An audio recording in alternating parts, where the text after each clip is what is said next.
Hi, I am Kedarnath GM, an enthusiastic traveler and explorer. Never in my weirdest of dreams I thought that I would be riding around the world on my motorbike. It all began in 2011 when I bought my Royal Enfield Thunderbird. This machine is part of the reason why I am doing this today. In 2012, I set out on a solo expedition to Leh from Hampi and back. The stories and people from the road inspired me to ride from India to Iran, Turkey, Europe. This was in 2013-14 winter. 13 countries, 18,000 kilometers and 6 months on the road. Something happened to me on the road to Europe from India. I don't know what it is yet. I am set out to discover that. When I am back to India, I had always felt that I had something unfinished. It took me 3 long years to get back to what I had started, and now I am set to ride across the rest of the world for 4 long years. This dream is now becoming a reality. You, the people of this world, are the very inspiration for my dream, and I cannot think of completing this task without your help and support.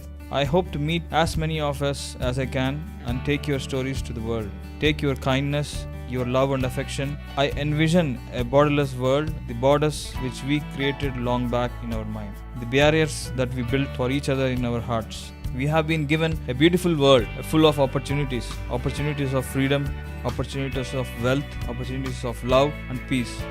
It is the responsibility of each and every one of us to leave behind this world as pristine as possible to the generation follow us. Okay, so let's start with this was my first expedition from India. I'll also go through why I did it and how this happened and everything. So that's where I live, down south in India. It's a place called Hampi. Hampi is a historical place with 3,000 years of history and everything. It's like if you've been to Cambodia, it's something like Siem Reap. Yeah. So I was born in that historical place, born and brought up there, and then I graduated to be a mechanical engineer with an MBA. Well, life was all good. I was selected when I was in the 8th semester by one of the big companies, corporates. I was working for them in a big steel company. It's one of the two fortune steel companies in India. Life was good. If I still continued there, I would be a general manager or a VP by the time I retire.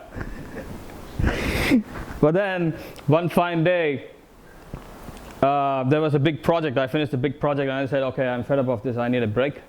I said, okay, take a break. Then I said, okay, I didn't know where to go or what to do. I just took my motorcycle. That was my first motorcycle. You know, many people ask me this question, like, have you been biking alone? I started motorcycling only when I was like 29 years old. And I started with a Royal Enfield.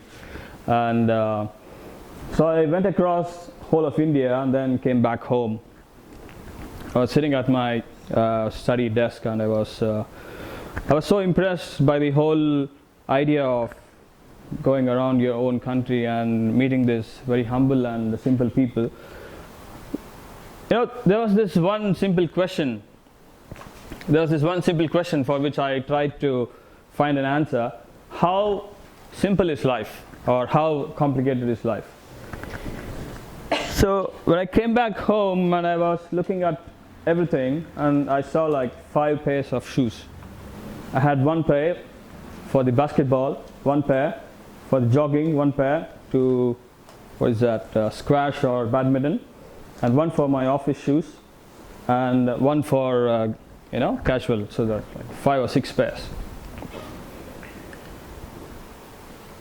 Do I need all these 6 pairs of shoes? That's the first question. I don't need them, but my corporate lifestyle forces me to buy all the 6 pairs, because if I don't have them, I'm not allowed in the club.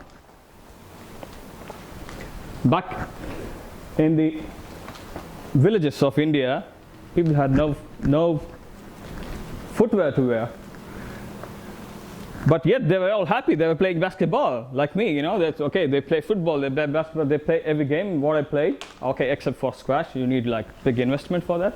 Apart from that, they played every game without shoes or whatever they can. You know, they were still happy.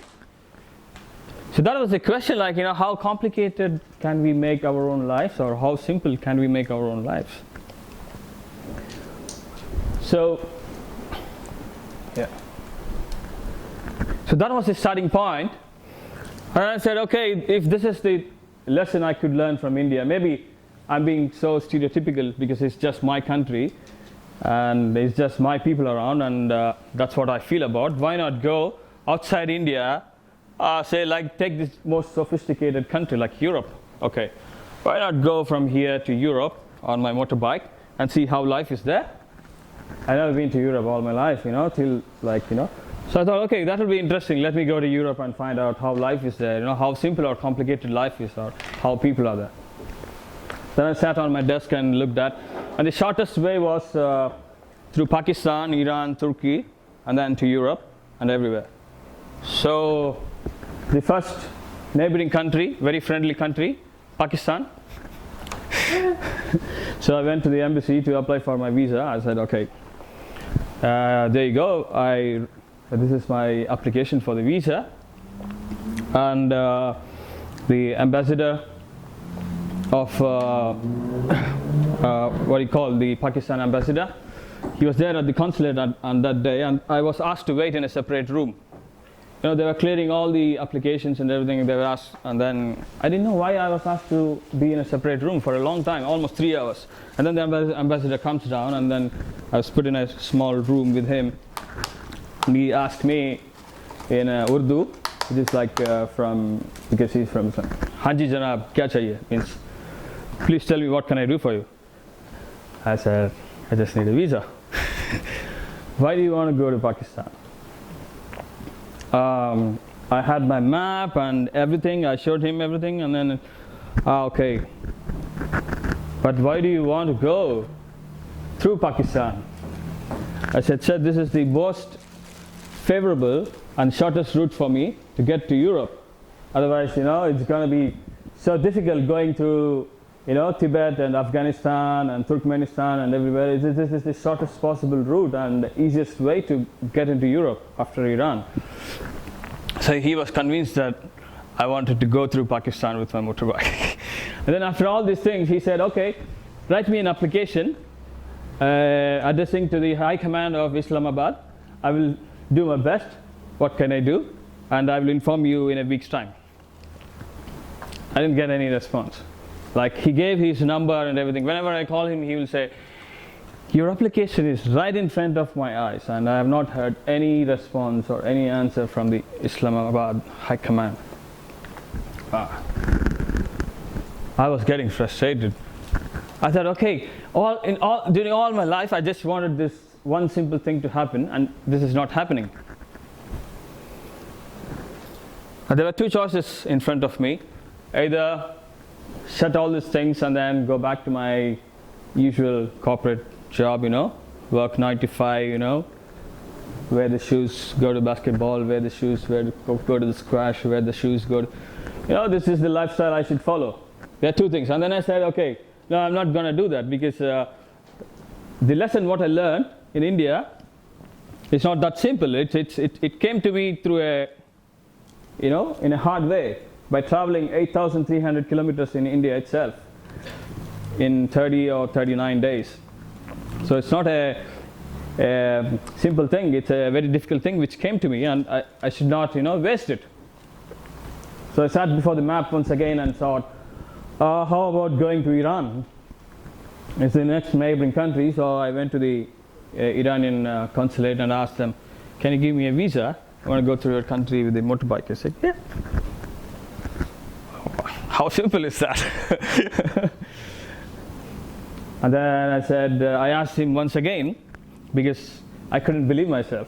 I asked him once again, can I go through your country with my motorbike? Actually going through the border with the motorbike. Yes.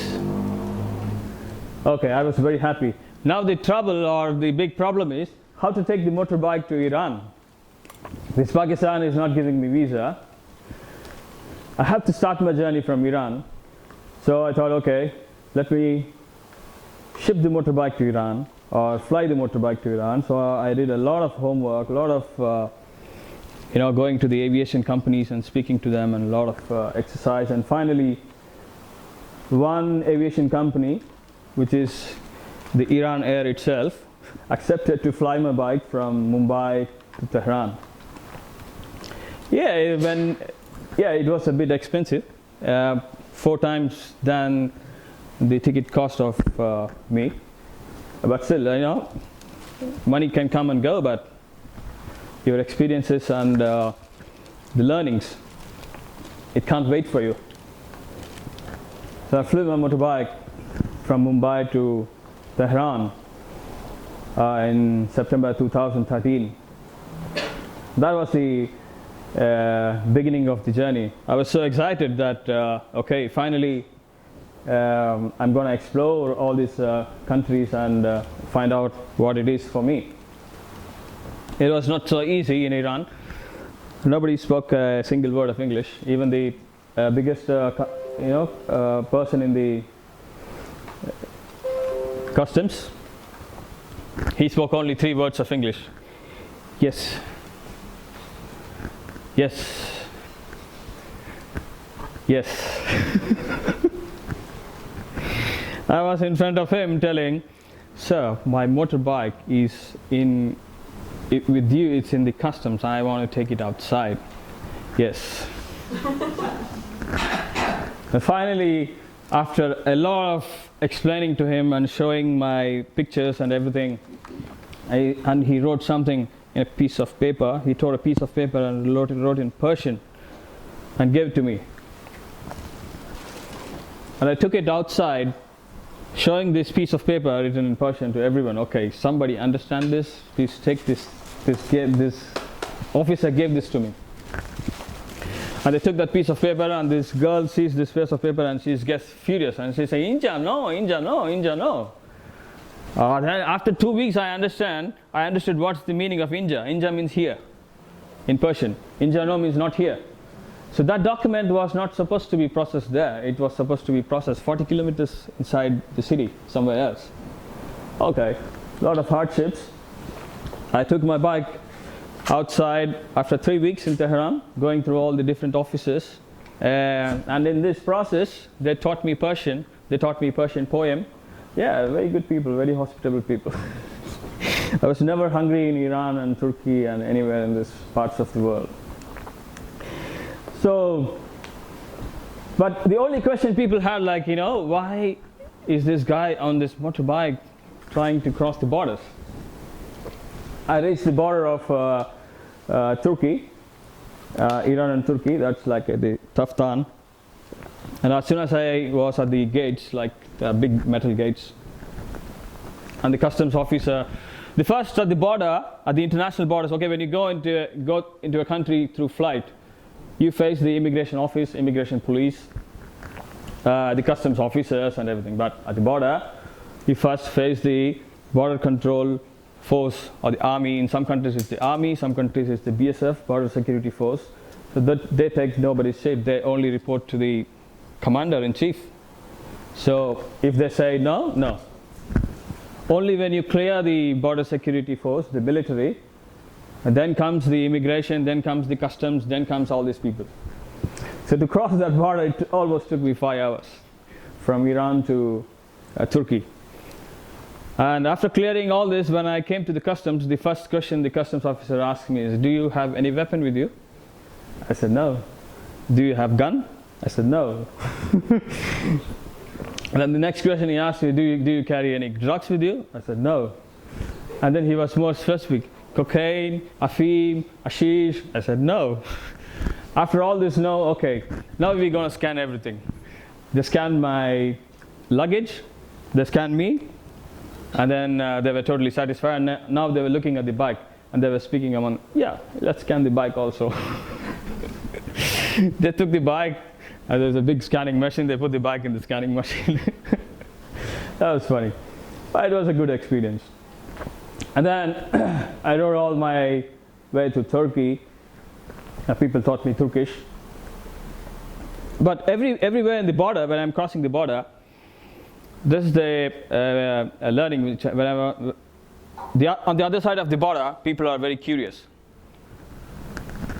In Turkey, when I crossed the border successfully and came into Turkey, they said, "Oh, where are you coming from?" "Iran."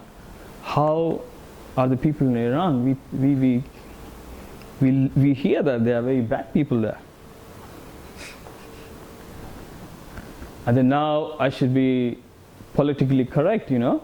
I said, no, it was all good. And now, okay, you go to Bulgaria, the people again ask you, how is Turkey? We heard bad things in Turkey. They steal your stuff and everything. People are afraid of each other. People are afraid of everyone. People are afraid of the other country. And me on my motorbike, when I'm crossing borders, I can see this fear in people. And I want to take out this fear.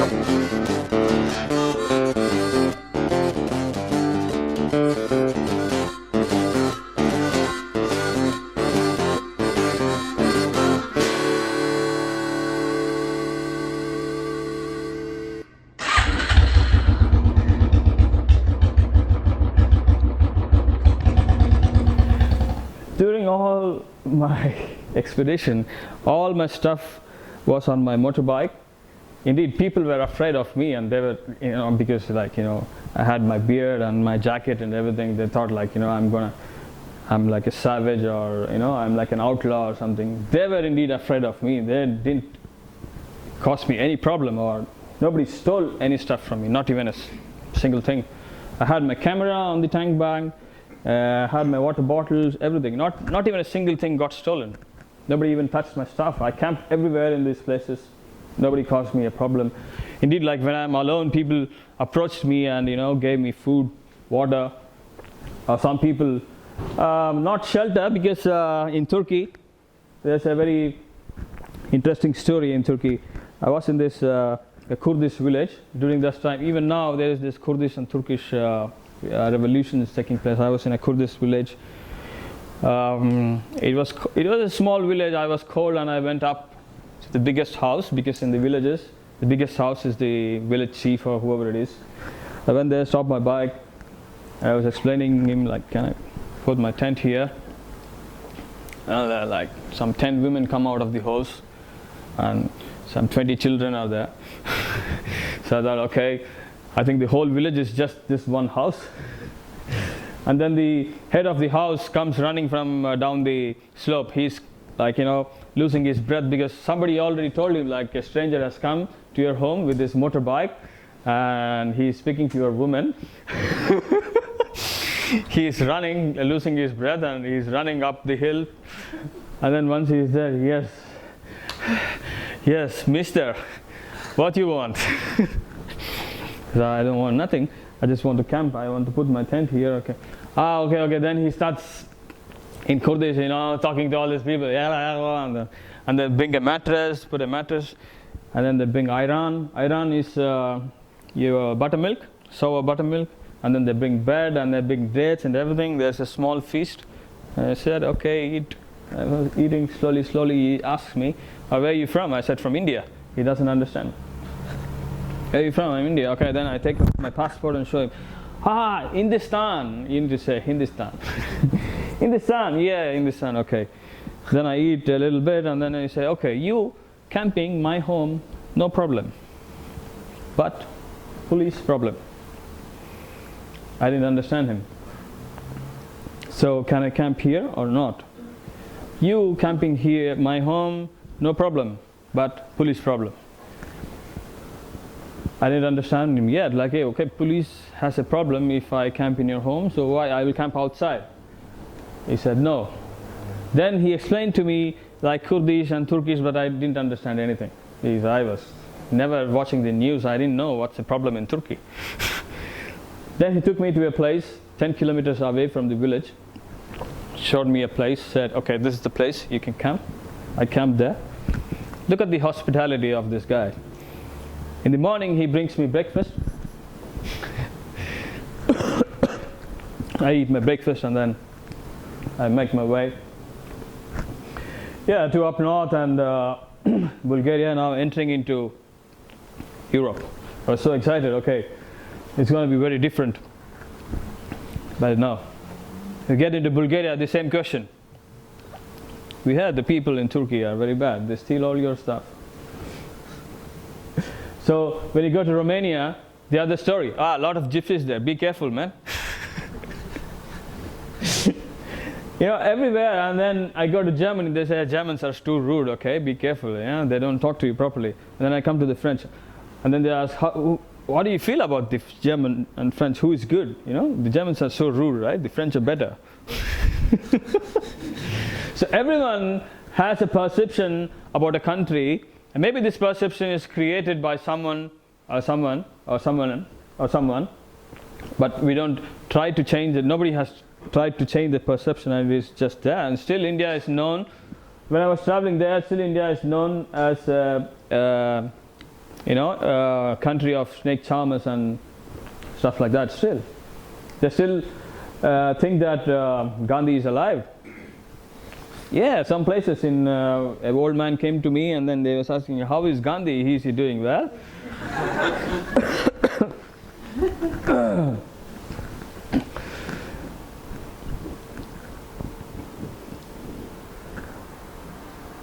So in all this quest, have I found the answer? That was the question, right? Is it gonna be different? But no. In France, Europe was like so worse. Like at least in India, I could see people smiling and playing in the street and everything. In France, like people were like waiting for this. There's this market, and there were people who were waiting for the market to finish, and there were all these good-looking people trying to go and pick up, things from the street, and the rents and the amount of money they spent on accommodation was so huge, and people were not happy. The same thing, you need to wear 5 pairs of shoes if you need to be in the corporate, even in France. More than 5, I guess.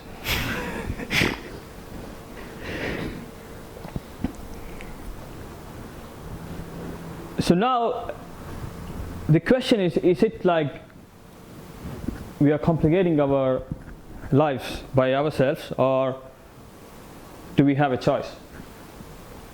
And if we have a choice, and if we choose this, can we make it more simple? And this was the question which motivated me to pick up the bike and then keep continuing and move to the different parts of the world. I said, okay, maybe Europe is so stereotypical, and all these countries are so stereotypical. Let me go find these answers when I'm going around the world. Let me go around the world. Why not just stop? Why just stop with Europe? I was sitting at my desk once again, looking at the 5 pairs of shoes. Yeah, back in the corporate job again. But this time it was very intense, because India, Iran, Turkey, and then some Europe.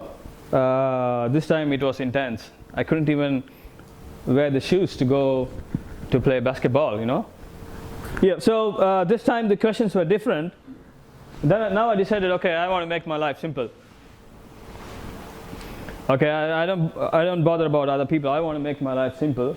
I want to quit all this corporate job, throw away all these shoes and everything, get on my motorbike and go around the world. Go see the world. Be free. Be free from all these prejudices, and because I never want to buy these 5 pairs of shoes. Somebody forced me to buy. Can I be free of not buying what people ask me to buy? Can I be free of doing things what I feel like doing? Can I be free of wearing what I want to wear? Can I do that? Can I actually do that? Okay. If I want to do that, I first have to resign this corporate job, because with this corporate job, I can't even go to office without this set of a standard attire. I can't even go to office. Okay. Then I fixed up the date, working on the dates and everything. Okay, one fine day. Okay, I put up the paper. People say, don't go. Come back. I say, okay. I must say it was a great experience, learning and everything. Yeah, but I need to find out some answers. Let me go. So I started out from India again, and this time from the Southeast Asia, because I already been to that part. So I started from towards the east. I thought Southeast Asia would be easy to go, get in and go out, but oh my God, it was so complicated. It's not so easy. So I had my visa and everything, and I get into Thailand. I was riding in Thailand, and it was time to get into Cambodia. So I get into Cambodia with my motorbike, and then there is this nobody. There is this nobody. He's not even wearing a uniform. He stops me and asks me, okay, you need to come to this place to make a document for your motorbike and to pay the taxes and everything. I said, I'm a tourist, why should I pay taxes? They said, yes, you need to do that. Okay. Then I said, okay, I will follow you. He said, no, leave motorbike here. You first come, make paper, pay the money, and then you go. I said, no, I'm not leaving my motorbike, I'm going to follow you. Then he sat on the motorbike, I sat on my motorbike, and he went ahead of me. I was following him. And the moment he took a left turn to go somewhere, I just rode straight and I didn't stop like for another 100 kilometers. My next stop was in Siem Reap. Yeah, this was in the, this is a very small map. This was the border between Thailand and Cambodia. It's like Aranyaprat on the Thailand side and Poi Phet on Cambodia side. Yeah, all the border crossings, they're very notorious people trying to take away your money in Southeast Asia. Yeah, once they know that you're not from here, they want to rob you. The same thing happened in Vietnam. They said, they looked at my bike and everything. There were like 10 customs people checking my bike and everything. And I said, okay, all okay, you can go. And then this one lady comes up and says, no, bike not Vietnam, not go. What? Your bike no Vietnam, not go. How can it be Vietnam? I'm coming from India. They told me you have two choices. Go back to Cambodia or leave your motorbike here and you go to Vietnam. I said, no, I cannot. This is my transportation, you know.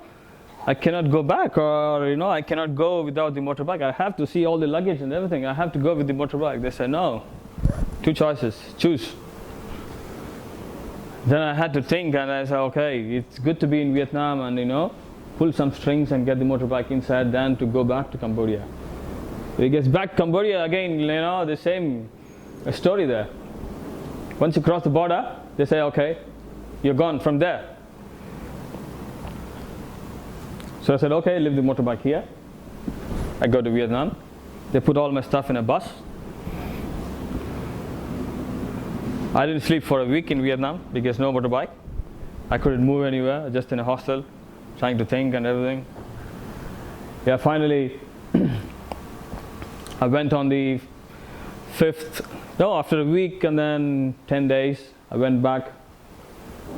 There was nobody around.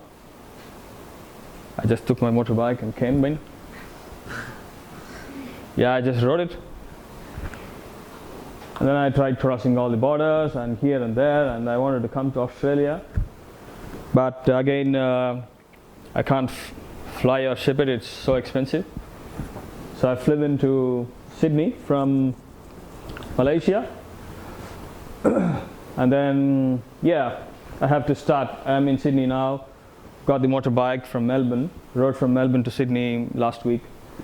Yeah, we'll go around Australia and then New Zealand, and yeah, lots left still. I'm still in the beginning of my. I spent like almost a year doing this small journey. I don't know how much this will take. Yeah, it could be another 5 years, maybe. Yeah, maybe more or less.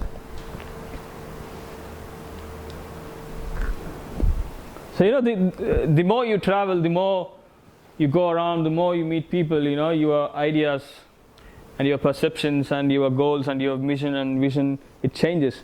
So all my life, I was asking this question, what is my mission and what is my vision?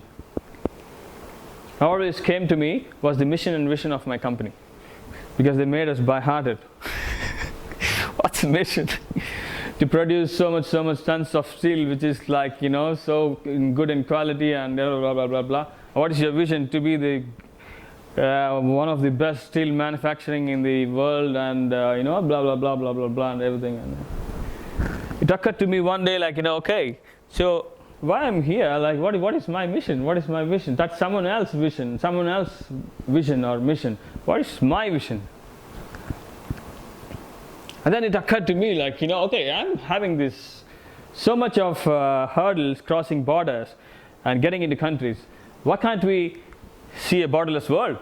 Is it possible? Maybe it's a very stupid idea. It's just an idea. And I had like, okay, let me put this on my agenda. Let me travel or ride for a borderless world. Can you imagine, like 1,000, 3,000 years before, there were no borders on this earth. Everybody could move free. Wherever people wanted to go, they can go. Just put everything on a camel or put everything on a donkey and then go and work somewhere. Find a piece of land. Make your own, cultivate your own vegetables and stuff and make a living. It's not possible anymore. It's not possible anymore. So civilization means, like, are we restricting ourselves? The more and more we are civilized, are we restricting ourselves more and more? Are we becoming more and more narrow-minded? Is it what the idea of civilization is? Because we are in a civilized world, that's a nomadic world where people used to go from place to place and place to place. I never understood the difference. I never understood the idea of being civilized and being restricted and being narrowed, So back in those days, even if you remember, the Silk Route, which is the Iran, Afghanistan, and then the famous Silk Route, it all started with the trade and business, and people got greedy and started making these borders and started making these checkpoints, started pay people at the borders, and at the end of the day, some point of time, at the end of the day, I figured out that it's all about wealth, it's all about money, right? If I'm working for a corporate, it's about money. If I'm working for someone else, if I'm doing this or that, it's all for money. At the end of the day, it's money. You need to feed yourself, feed your kids, and feed your family, feed your, whoever you want to feed. So the time when I was quitting my job, this is the question I put to myself. Okay, I'm quitting my job, I'm losing my opportunity to get the paycheck every month in my bank account. So this is the decision I'm making. Is it a wise decision? If I sign this piece of paper, the piece of check which gets into my bank account every month is stop. It will stop. How good it is or how bad it is. Should I sign it or not? Then the question came to me, okay, how much money do I need in my life? How much wealth do I need in my lifetime? 1 million, 2 million, 3 million? Do I have an answer? No, I don't have an answer. When I don't have an answer, okay, sign it. If I have an answer, okay, I need this much money to survive my lifetime, then I will keep working. Get that paycheck every month, but I don't know. You can live with $10, you can live with $10,000. So I signed the paper.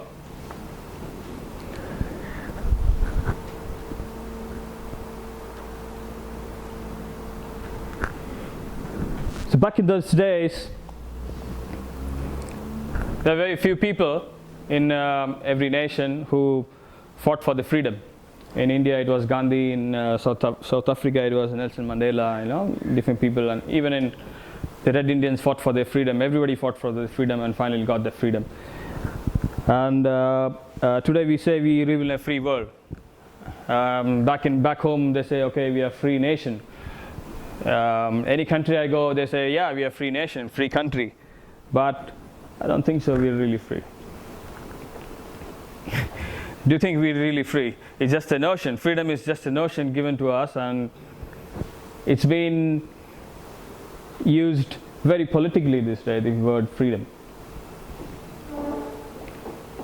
Nobody's free. I'm not free. I'm not free. I quit my job and I quit everything.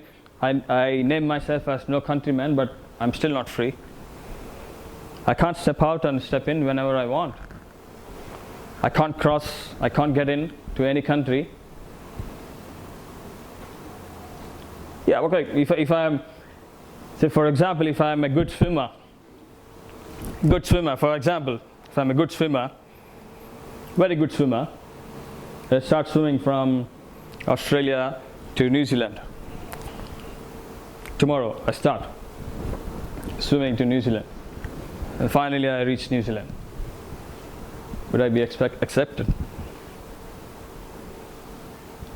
Would I be accepted in New Zealand? No. Instead they put me in jail. You know, Maurice Green, maybe Usain Bolt. Usain Bolt is the fastest, he's the fastest man on earth. Usain Bolt, Maurice Green, all these are like, athletes who run, very fast. And so all these athletes, be it black or white or any nationality, when they reach the finishing line, everybody stands up and cheers them. Yeah? And they give them a medal. Why not in this case? Why not in this case? When somebody is coming on a boat for a week, drinking one glass of water every day, eating one slice of bread every day, and finally they make it to the shore, and then instead of praise and applause and medals, you get punished. This was a very intriguing question for me, because I'm not free, and my vision someday is to give a talk in the United Nations organization about the same topic. That any human being in this world should have the freedom of movement. Anyone. I didn't choose this name. No, I didn't choose my nationality. I didn't choose this body or the skin color. I didn't choose any of this. Then how can you decide things based on things which I have not chosen for myself? Just because I am from this particular country or this particular color or this particular community, I can't do this, I can't do that, I can't go here, I can't go there. So freedom is just a notion in this 21st century. Nobody is free.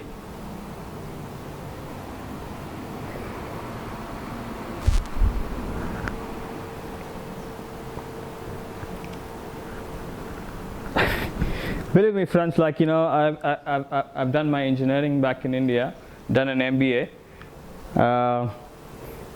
Also, I have 11 years of experience in the steel industry, and my peers and subordinates have taught me a lot of good things. Learned a lot, many tools and stuff. But the learning which the lessons and the learning which I picked up while traveling, it's not given by anyone, and it's very precious, and it doesn't come from your school or college or your it doesn't come from anywhere. It can only come from traveling. It will only broaden your perspectives to things.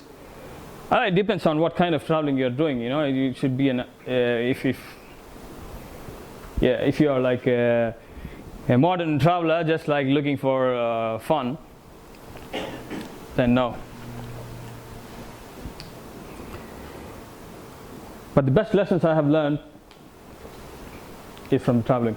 Today I'm here speaking in front of you is because of traveling. I have written 2 books. That's because of traveling. I never imagined in my lifetime I would write books, because I hardly wrote my papers in exams. For 100 marks I'll always write 80, because I was so lazy to write. But traveling made me write 2 books. I said, oh, wow, that's really good. I should keep traveling then. So back in those days, you take any culture, Greek culture, Indian culture, the Roman culture, you take any culture, what they did was all these philosophers, whoever was the guru or whatever,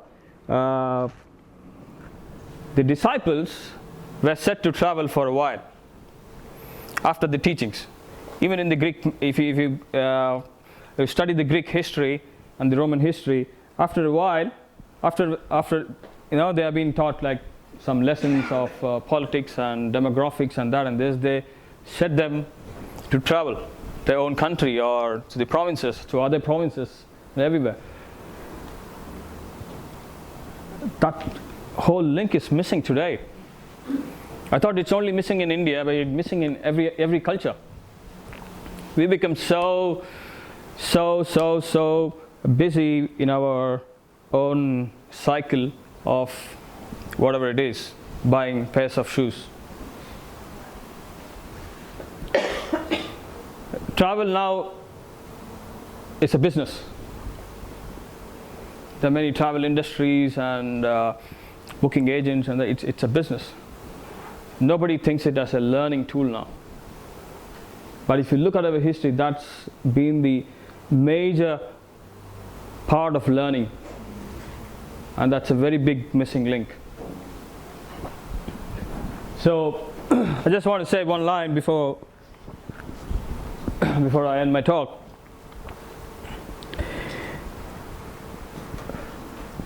This is from Sydney. I was traveling in and around Sydney, and I met this guy, a small marketplace. He was with his children. And the children were pestering him to buy some things and stuff, and